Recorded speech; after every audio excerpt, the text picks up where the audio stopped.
On vous a déjà dit que vous ne pouviez pas toucher à votre propre nourriture, dans votre propre maison? Eh bien, laissez-moi vous raconter. Le week-end dernier, je me suis retrouvé dans une situation qui aurait donné à la plus calme des grand-mères l'envie de tout envoyer promener, et de préférence sa propre fille. Mais avant de juger, laissez-moi vous demander, que feriez-vous si votre propre enfant essayait de faire la loi dans votre cuisine? Tout a commencé un samedi matin ensoleillé, le genre de matinée qui vous donne envie d'ouvrir grand les fenêtres et de laisser le monde entrer. Je revenais tout juste du supermarché, les bras chargés de sacs qui semblaient se multiplier à chaque pas. Vous connaissez ce sentiment, quand vous essayez de maintenir une boîte d'œufs en équilibre sur un sac de pommes, en priant pour ne rien laisser tomber, tout en planifiant déjà mentalement où chaque chose ira dans le frigo. J'étais plutôt content de moi, pour être honnête. J'avais réussi à dénicher quelques promotions, j'avais pris tous les ingrédients pour mon fameux bœuf bourguignon, et je m'étais même souvenu des biscuits apéritifs sans gluten que la mère de mon gendre apprécie. S'il existait une médaille d'or pour les courses, j'aurais été sur le podium, saluant la foule. En commençant à tout déballer, je ne pouvais m'empêcher de fredonner. Il y a quelque chose de si satisfaisant à remplir un frigo, n'est-ce pas? C'est comme un nouveau départ, une toile vierge qui n'attend qu'un chef-d'œuvre. J'ai empilé les yaourts, aligné les légumes, et rangé soigneusement les escalopes de poulet sur l'étagère du bas. J'ai même organisé les condiments par taille, le ketchup, la moutarde, et ce fameux vinaigre balsamique de Modène que je ne sors que pour les grandes occasions. Pendant un instant, je me suis senti comme un vrai cordon bleu, le roi de ma propre cuisine. C'est à ce moment-là que la tranquillité a volé en éclats. Ma fille, Camille, a déboulé dans la cuisine tel un ouragan en leggings de sport. Ses yeux étaient grands ouverts. Ses cheveux étaient attachés en un chignon décoiffé. Et elle avait ce regard, celui qui dit, il va se passer quelque chose. Avant même que je puisse lui demander ce qui n'allait pas, elle s'est plantée entre moi et le frigo, les mains sur les hanches, et a crié, ne pense même pas à toucher à cette nourriture. La famille de mon mari va arriver. Je suis resté figé, un bloc d'emmental dans une main et un sachet de mini-carottes dans l'autre. Pendant une fraction de seconde, je me suis demandé si j'avais mal entendu. Était-elle vraiment en train de me dire, dans ma propre cuisine, de ne pas toucher à la nourriture que je venais d'acheter? J'ai cligné des yeux, essayant de comprendre. Est-ce que je venais de me faire punir dans ma propre maison? J'ai regardé le frigo, puis Camille, puis de nouveau le frigo, comme s'il pouvait m'offrir une explication. Mais le frigo, comme d'habitude, est resté silencieux. Avant que je puisse dire un mot, mon gendre, Luc, est entré. Luc est un homme bon, gentil, travailleur, et absolument dévoué à Camille. Mais c'est aussi le genre d'homme qui soutient sa femme quoi qu'il arrive. Il a bombé le torse, essayant d'avoir l'air autoritaire, et a déclaré, si ma femme l'a dit, c'est comme ça que ça se passera. Il m'a même fait un petit signe de tête comme pour dire, désolé, mais tu sais comment c'est. Je les ai regardés, formant un front uni, et j'ai dû me mordre la langue pour ne pas rire. Une partie de moi voulait protester. Après tout, n'était-ce pas ma maison? Ma cuisine, mes provisions, mais une autre partie de moi, celle qui est père depuis plus de 30 ans, savait qu'il valait mieux ne rien dire. Parfois, il est plus simple de laisser les enfants croire qu'ils ont le contrôle. De plus, je voyais bien à quel point Camille était nerveuse. Elle voulait que tout soit parfait pour la visite de ses beaux-parents, et si cela signifiait que je devais faire comme si le frigo était une zone interdite, alors soit. Alors, j'ai souri et j'ai hoché la tête, jouant le jeu, bien sûr, ma chérie, ai-je dit, en posant le fromage et les carottes sur le plan de travail. Ta cuisine, tes règles. J'ai vu le soulagement envahir son visage, et Luc m'a adressé un sourire reconnaissant. Pendant un instant, j'ai ressenti un petit pincement au cœur. Quand les rôles s'étaient-ils inversés? Quand est-ce que ma petite fille était devenue celle qui donnait les ordres dans la cuisine? Mais j'ai chassé cette pensée. Il y aurait du temps pour réfléchir plus tard. Pour l'instant, il y avait un dîner à préparer, et apparemment, je n'avais accès qu'aux informations strictement nécessaires. Alors que Camille s'affairait, vérifiant le four et réarrangeant les couverts pour la 3e fois, je me suis retrouvé à marcher sur la pointe des pieds dans ma propre cuisine. Chaque fois que je voulais prendre un encas ou essayer d'aider, elle intervenait d'un ton doux mais ferme, « Pas ça, papa » ou « Laisse-moi faire, papa ». J'ai commencé à me sentir comme un invité chez moi, relégué sur la touche pendant que la jeune génération prenait les commandes. J'ai essayé de me convaincre que c'était une bonne chose. Camille était confiante, capable, et désireuse d'impressionner ses beaux-parents. Pourtant, je ne pouvais m'empêcher de me sentir un peu exclu. À un moment, j'ai surpris Luc en train de piquer une poignée de raisins dans la corbeille de fruits. Il m'a fait un clin d'œil, et j'ai dû étouffer un petit rire. Peut-être que je n'étais pas le seul à me sentir un peu déplacé. Nous avons partagé un moment de camaraderie silencieuse, deux étrangers dans le royaume de Camille. Au fil de l'après-midi, la maison s'est remplie des odeurs de poulet rôti et de pain frais. La nervosité de Camille semblait s'apaiser, et elle m'a même laissé l'aider à mettre la table, sous son œil vigilant, bien sûr. Je me suis surpris à sourire, me souvenant de toutes les fois où j'avais été à sa place, cherchant désespérément à faire bonne impression, voulant que tout soit parfait. Au moment où la sonnette a retenti, annonçant l'arrivée des beaux-parents, la cuisine était impeccable, la table était mise, et le frigo était toujours plein, intact, comme Camille l'avait décrété. J'ai pris une grande inspiration, j'ai lissé mes cheveux et je me suis préparé à jouer le rôle de l'hôte aimable. Après tout, parfois, la meilleure chose qu'un père puisse faire est de prendre du recul et de laisser sa fille briller, même si cela signifie prétendre que le frigo est interdit dans sa propre maison. Ce que j'ignorais, c'est que le véritable drame était encore à venir. Si vous avez déjà été invité dans votre propre maison, vous saurez exactement ce que j'ai ressenti cet après-midi-là. J'étais là, à marcher sur la pointe des pieds dans ma propre cuisine, l'estomac gargouillant, tandis que le festin royal pour lequel j'avais fait les courses avec tant d'amour restait intact derrière la porte brillante du réfrigérateur. Je n'arrêtais pas de jeter des coups d'œil à ce frigo comme si c'était un coffre au trésor interdit, scintillant de la promesse de charcuterie, de fromage, et de ce décadent fondant au chocolat que j'avais acheté sur un coup de tête. Avez-vous déjà essayé d'ignorer un gâteau au chocolat qui vous appelle par votre nom? C'est une torture, pure et simple. Je jurais que je pouvais presque l'entendre murmurer, juste une petite part. Personne ne le remarquera. Mais chaque fois que je m'aventurais ne serait-ce qu'en direction du frigo, Camille surgissait, les yeux plissés, et me lançait ce regard. Vous savez, le regard, n'y pense même pas, papa. J'ai commencé à me demander à qui appartenait cette maison, déjà.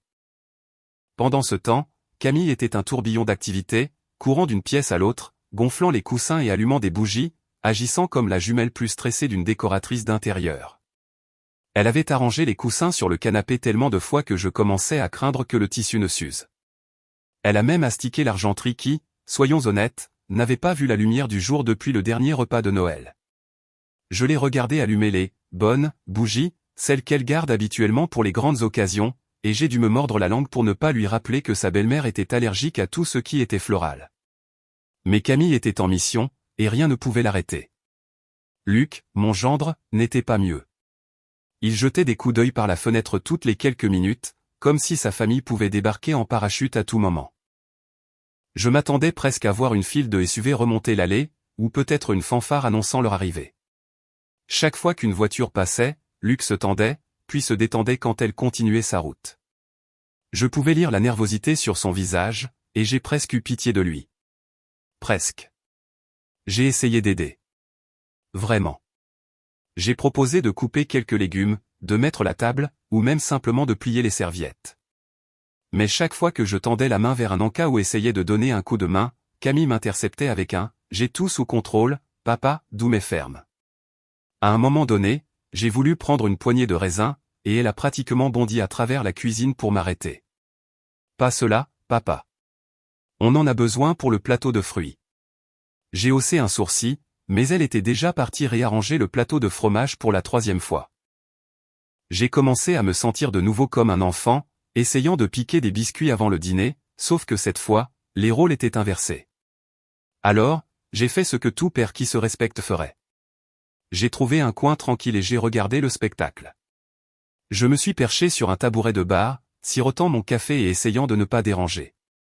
Je ne pouvais m'empêcher de sourire en regardant Camille et Luc s'occuper de chaque petit détail. C'était touchant, vraiment, de voir à quel point ils tenaient à faire bonne impression. Je me suis souvenu de la première fois que j'avais reçu mes beaux-parents, comment j'avais nettoyé chaque recoin de la maison et angoissé pour le menu. J'avais voulu que tout soit parfait, tout comme Camille maintenant. C'est drôle comme la vie est un éternel recommencement, n'est-ce pas?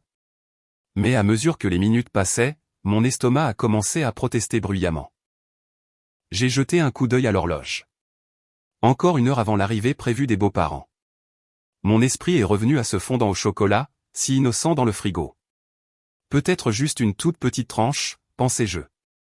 Personne ne le remarquerait. J'ai glissé du tabouret de bar et me suis dirigé vers le frigo sur la pointe des pieds, le cœur battant comme un adolescent rentrant après le couvre-feu. J'avais la main sur la poignée quand j'ai entendu la voix de Camille derrière moi.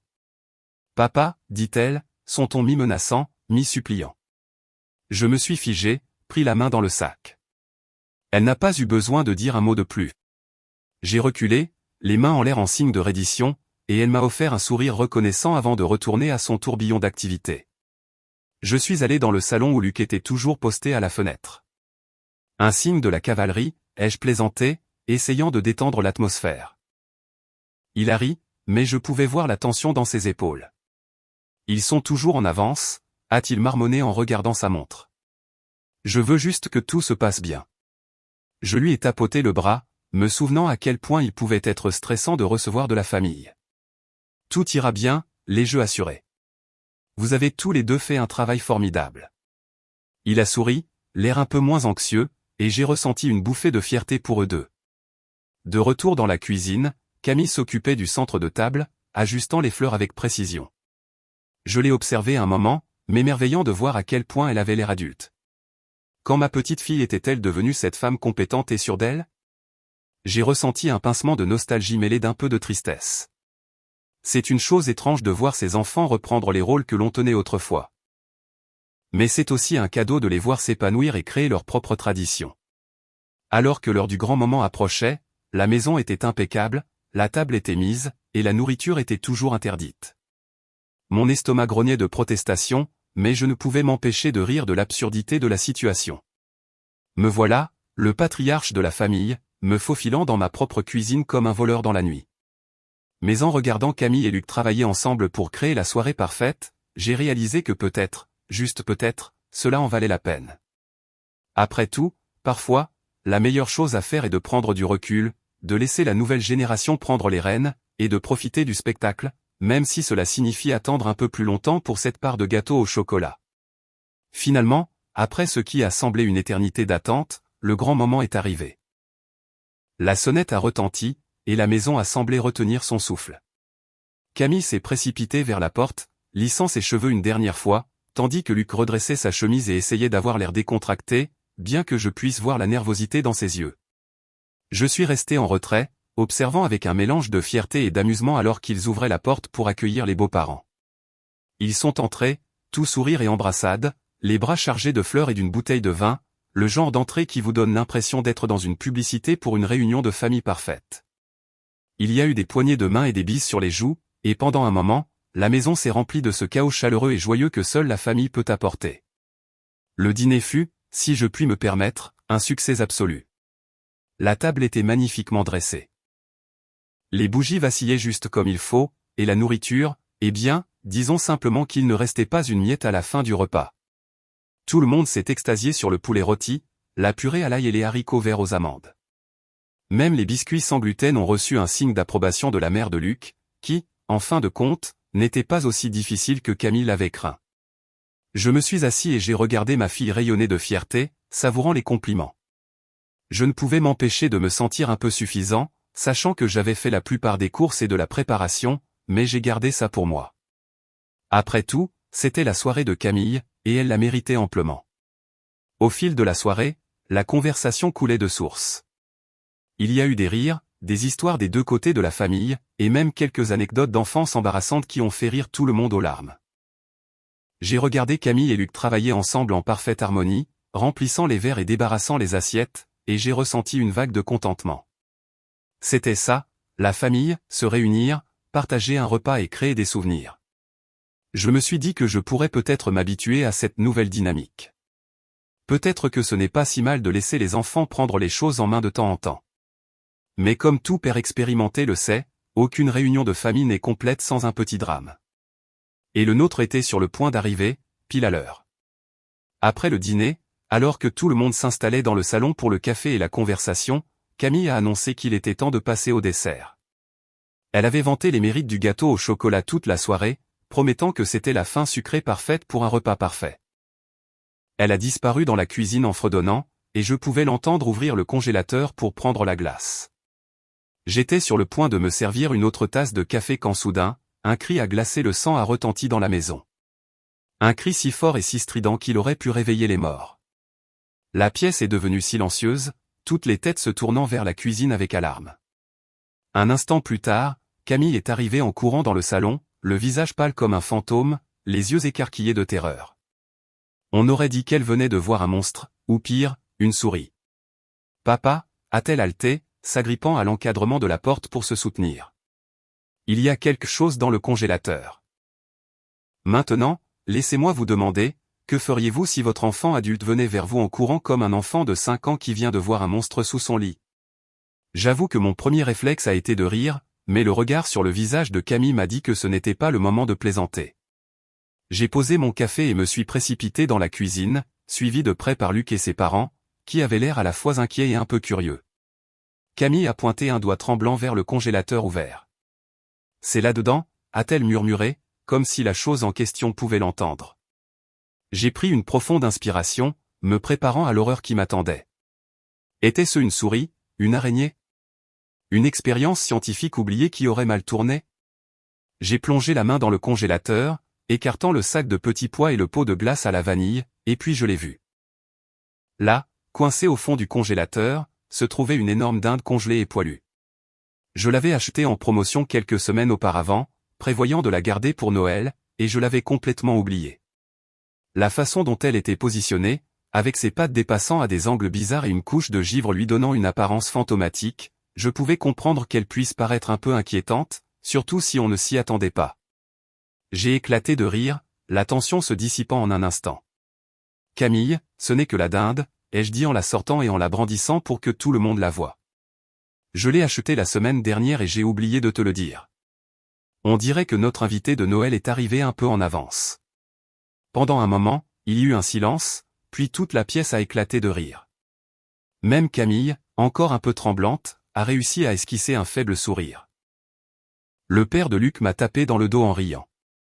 Eh bien, c'est une façon de pimenter le dessert. La mère de Luc a essuyé des larmes de rire de ses yeux, et Camille a finalement laissé échapper un gloussement soulagé. Alors que nous nous rassemblions tous autour de la cuisine, la dinde trônant fièrement sur le comptoir, j'ai réalisé que c'était ce moment dont nous nous souviendrions. Pas la table parfaitement dressée ou le repas impeccable, mais le chaos inattendu et hilarant qui nous avait tous réunis. Camille m'a serré dans ses bras, riant toujours, et a murmuré, « Il n'y a que dans notre famille, papa. Il n'y a que dans notre famille. » Et vous savez quoi? Elle avait absolument raison. Je me suis approché du congélateur, faisant de mon mieux pour garder mon sérieux, bien que je sente le rire monter en moi. Camille était toujours là, pointant un doigt tremblant vers le fond du congélateur, les yeux ronds comme des soucoupes. Le reste de la famille s'était rassemblé à l'entrée de la cuisine, tendant le cou pour voir ce qui causait tout ce remue-ménage. Je me suis penché, j'ai regardé au-delà des sacs de petits pois et du pot de glace à la vanille à moitié entamé, et là, elle était, la fameuse dinde congelée poilue. Je l'avais complètement oubliée. Je l'avais achetée en promotion quelques semaines plus tôt, pensant être malin et économe, puis je l'avais rapidement enfournée au fond du congélateur, loin des yeux, loin du cœur. Maintenant, avec une couche de givre accrochée à sa peau et ses pattes dépassant à des angles étranges, elle ressemblait moins à un plat de fête qu'à une créature sortie d'un film d'horreur à petit budget. Pendant une fraction de seconde, j'ai pu voir comment Camille avait pu la confondre avec quelque chose de vivant, prêt à bondir pour se joindre à la fête. Je me suis tourné pour la regarder, essayant de garder mon sang-froid, mais les coins de ma bouche commençaient déjà à trembler. « Camille, dis-je, en brandissant la dinde pour que tout le monde la voie. Je crois qu'on a trouvé ton monstre. » La pièce fut silencieuse pendant un battement de cœur. Et puis, comme sur un signal, ma fille a éclaté de rire. Cela a commencé par un gloussement, puis s'est transformé en un fou rire, le genre qui vous fait mal aux côtes et vous fait pleurer. Luc, ses parents, et même moi n'avons pu nous empêcher de nous joindre à elle.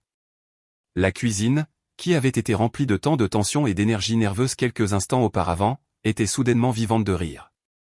Le père de Luc a frappé sur le comptoir, des larmes coulant sur son visage, tandis que sa mère s'appuyait contre le frigo, cherchant son souffle entre deux éclats de rire. Même Camille, qui avait été si tendue toute la journée, était pliée en deux, se tenant le ventre et secouant la tête.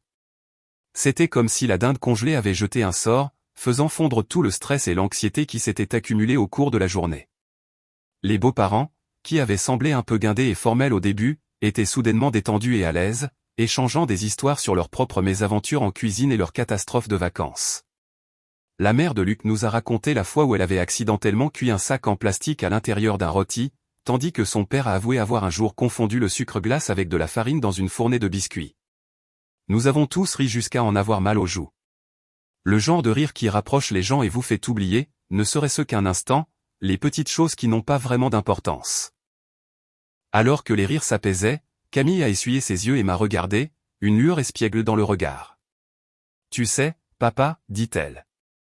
Je pense que tu as planifié tout ça. » J'ai haussé un sourcil, feignant l'innocence. « Moi? Planifier une embuscade de dinde? Jamais. Mais la vérité, c'est que je n'aurais pas pu orchestrer une meilleure fin de soirée si j'avais essayé. Tout le tracas de ne pas toucher à la nourriture, toutes les règles et le stress avaient fondu face à un moment stupide et inattendu. C'était un rappel que parfois, les meilleurs souvenirs viennent des choses que l'on ne voit jamais venir. Nous sommes finalement passés au dessert. Et tandis que Camille servait le gâteau au chocolat et la glace, en évitant soigneusement la dinde, bien sûr, la conversation coulait de source. Les beaux-parents ont complimenté le repas. Camille rayonnait de fierté, et Luc m'a regardé avec un sourire reconnaissant. Je pouvais voir que la glace avait vraiment été brisée, et pas seulement dans le congélateur. La soirée, qui avait commencé avec tant de pression pour être parfaite, s'était transformée en quelque chose de bien plus spécial. Une nuit remplie de rires, de complicité, et une histoire que nous raconterions pendant des années. Alors que les invités se préparaient à partir, la mère de Luc m'a serré dans ses bras et a murmuré « Merci pour cette merveilleuse soirée. Vous avez une famille adorable. » J'ai souri, sentant une chaleur dans ma poitrine qui n'avait rien à voir avec le vin ou la nourriture. Camille m'a aussi serré dans ses bras. Et pendant un instant, elle était redevenue ma petite fille, reconnaissante de la présence rassurante de son père. « Merci d'avoir sauvé la situation, papa », a-t-elle murmuré. Et de ne pas avoir dit « Je te l'avais bien dit ». Je lui ai juste fait un clin d'œil et lui ai serré la main. Après tout, un petit mystère dans le congélateur n'a jamais fait de mal à personne. Plus tard dans la nuit, alors que je rangeais la cuisine et mettais les dernières assiettes de côté, je me suis surpris à rire en me souvenant du visage de Camille quand elle a vu la dinde. J'ai pensé à toutes les fois où j'avais essayé de tout rendre parfait, pour que finalement quelque chose tourne de manière hilarante. Et j'ai réalisé que c'était toujours ces moments-là dont nous nous souvenions le plus, les fois où les choses ne se déroulaient pas comme prévu, mais se révélaient encore meilleures. Alors, la prochaine fois que quelqu'un vous dira de ne pas toucher à la nourriture dans votre propre maison, souvenez-vous que vous pourriez bien être celui qui rira le dernier. La vie est trop courte pour s'inquiéter d'un peu de chaos dans la cuisine. Parfois, les meilleures histoires naissent des moments les plus stupides. Et la plus douce des revanches est simplement de se permettre d'en profiter. Si vous avez aimé cette histoire, n'oubliez pas de vous abonner pour plus de récits de famille, de nourriture et d'un peu de malice. Et dites-moi, quelle est la chose la plus drôle que vous ayez jamais trouvée dans votre congélateur? J'adorerais entendre vos histoires aussi.